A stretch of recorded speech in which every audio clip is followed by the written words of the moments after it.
Welcome to Used Tools. Today I'm going to show you how to refurbish this scratched and faded hardwood floor.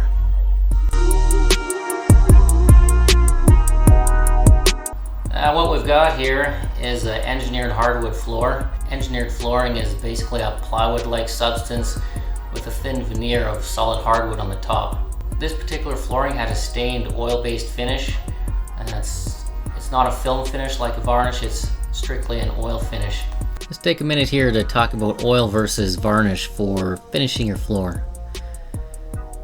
Now, varnish has that traditional glossy look that we all kind of like. Oil, however, is more of a soft sheen as opposed to a gloss. I think that oil looks perhaps a little bit more natural in terms of the natural wood look, whereas varnish looks a bit more refined. Varnish is like a film that separates you from the wood itself, whereas oil really sinks into the wood. So if you walk barefoot across an oil floor, you're touching the wood itself as opposed to a varnish film. Durability wise, a varnish floor and an oil floor both have their pluses and minuses. A varnished floor, if you spill a coffee on it for example, it's not going to soak in and stain the wood. Whereas with an oiled floor, if it hasn't been refurbished periodically, there's a chance that coffee is going to soak into the wood and stain it. That being said, an oiled floor is easier to maintain in the long term, in a way. With a varnished floor, the varnish film wears out over time. With all the traffic, you get scratches in it, and over time the varnish film will be worn away in high traffic areas and the bare wood will be showing through.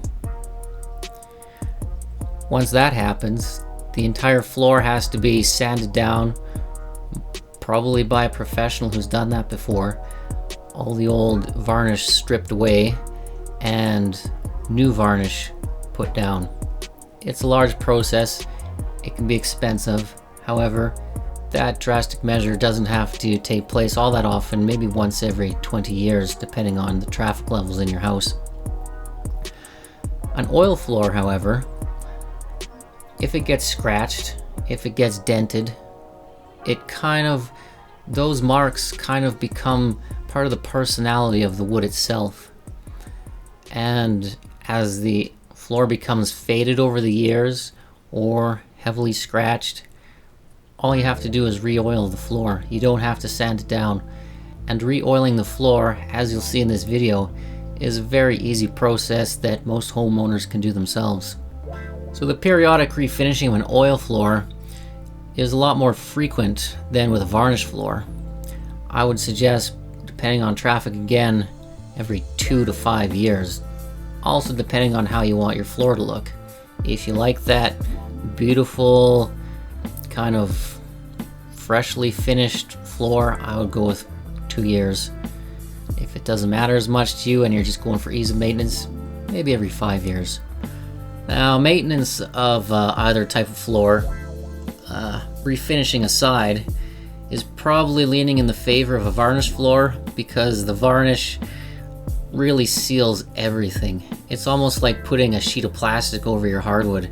With an oil floor, the grain of the wood is right on the surface, so if there's a little sliver, pores in the wood, dust is going to get in there, it's going to collect hair, and it's just not as easy to clean off an oiled floor as opposed to a varnished floor. But compared to carpet, for example, even an oiled floor is way easier to maintain as far as your house cleanliness is concerned. Now, what would I pick? Personally, it doesn't really matter. Whatever the house happens to come with, I'm fine with either. I like the look of both. I think they both have their merits. I kind of like the idea of being able to quickly and easily re-oil my floor so that it looks nice in the long term. A varnished floor, once it gets to that 10-15 year mark, it's gonna start to look a bit scratched, look a bit faded maybe. Whereas an oil floor, if I'm putting a new layer of oil on every 2 or 3 years, it's going to look fresh and new all the time, and the patina it develops over time with the scratches and dents is going to make it look better, whereas a scratched and dent varnished floor always looks worse. So now that you know a little bit about the differences between a varnished floor as opposed to an oiled hardwood floor, let's watch the video and see how you can easily maintain an oil floor yourself.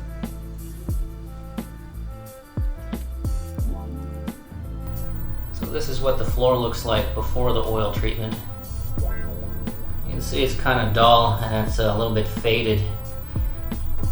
And there's the odd scratch mark as well. That's just from life going on. In preparation of putting the new finish on the floor, I first vacuumed the floor off, moved all the furniture, and wiped the floor down with a damp rag so that there's no dust or loose hairs that will make the finish look bad. This is a fairly simple job. We only need a few things. You want a clean, dry rag for wiping on the oil. You want a pair of rubber gloves to protect your hand from the oil you're putting on. You want the oil itself. This is some Danish oil. You can also use walnut oil, linseed oil, or tung oil. If you're using tung oil, I suggest the polymerized tung oil. It dries better. And same thing with the linseed oil. Use boiled linseed oil because it dries better than the raw linseed oil. And the last thing you need is a chemical filter mask. This is my coronavirus mask with carbon filters for filtering the organic compounds out of the air.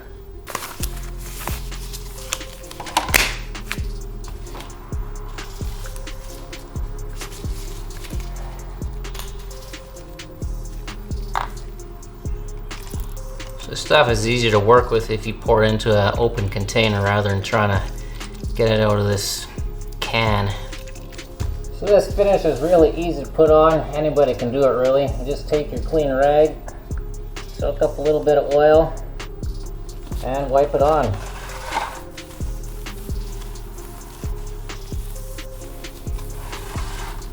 It's good to go in the direction of the wood grain rather than crosswise. You get a nice looking finish. And it's pretty easy. You just wipe. You don't want a lot of liquid pooling on the surface.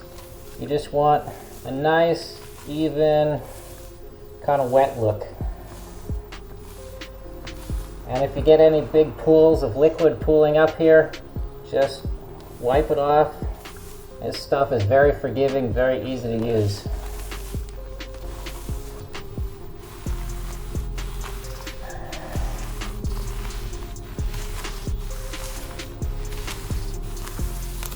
Now the other thing I forgot to mention while you're doing this, it's best to do it in the summertime so you can open up all your windows. You've got fresh air getting through your house. And another thing is if you're doing a broad surface, a lot of floor area, don't do it in the winter with your windows shut, because when your furnace turns on, there could be so much vapor in the air that your furnace ignites the air in your house and your house burns down. So be careful.